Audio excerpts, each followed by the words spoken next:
Out there. Julia, let's just start with you. That China flash PMI data really helping to turn the market around in terms of sentiment today, but not enough to really bolster the gain. We have a look at our market, not too big a move today. In fact, we only saw a move of a couple of points. And if we have a look at our market, we started off with a pretty lackluster performance from overseas markets. And that's in reaction to that Greek bailout and EU policymakers okaying and agreeing a deal.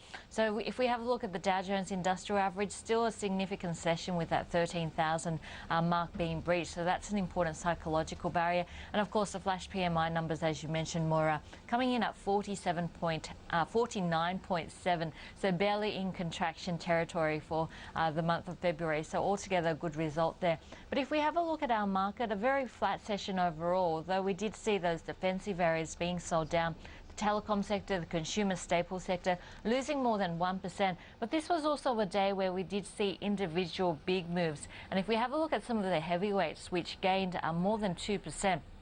Newcrest did extremely well today despite the weakness that we saw in the gold price in the Asian session. The stock was up by 2.1% on the back of getting approval for its Toronto listing. We also saw Woodside gaining 2.5%, saying that Pluto's on track, and CSL up by 2.5% on the back of its profit upgrade. So altogether, pretty flat session on the Aussie share market, and I guess traders just waiting on the sideways lines. Tomorrow's also going to be a big day in terms of earnings. Front, the index finally breaking its 200-day moving average.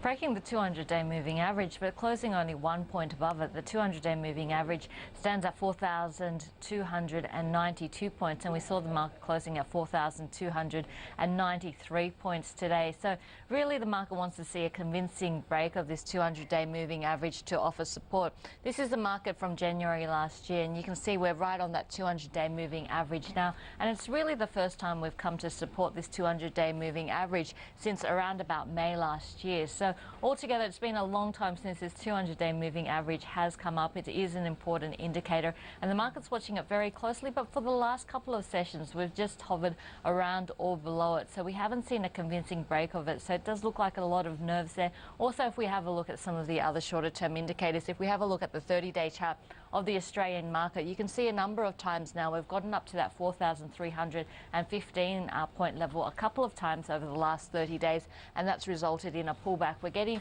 towards that level once again now, so the market probably watching to see whether we will see a pullback once again or whether it will be third time lucky and we'll break through that ceiling. And also, if we have a look at the longer term chart of the Australian market, this is over the last 6 months. You can see that we have seen this wedge pattern happening. So if we do see a break on the upper end, so the upper end around about the 4,300 point level, that's likely to offer support as well. So some very important technical levels all around the same mark, around that 4,300 point mark. And if we do see a break of those levels, I guess more volume will confirm that perhaps this is a break upwards. But tomorrow's going to be an important day.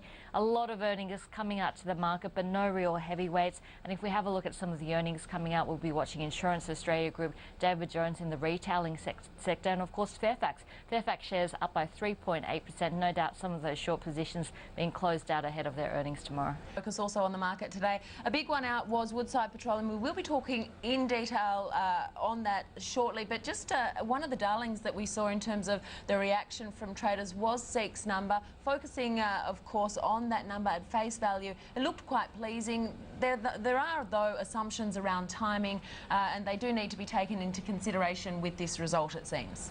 The result came in above our expectations, so that was a positive. And if we have a look at the composition of SEEK, the domestic operations make up a lot less of its business now than, say, in FY 2009. So I guess going into this result, there wouldn't have been a lot of investors buying into SEEK given the very high-profile job losses that we've seen in the manufacturing, the financial, as well as the retailing space. But none of that seemed to pop up in these results today. We saw an extremely positive performance in terms of the domestic operations, the international operations, and as well as the education, the learning part of its business as well. So if we have a look at SEEK, also some speculation around its Chinese business. Zhaopin is the second largest recruitment site in China. China, and some speculation that there could be a Nasdaq listing there. We did see SEEK hosing down some of those suggestions today, but today coming in ahead of expectations. The shares really not too popular coming into this result, and the result showing that there was still quite a bit of strength. Of course, if you have a look at how SEEK is valued,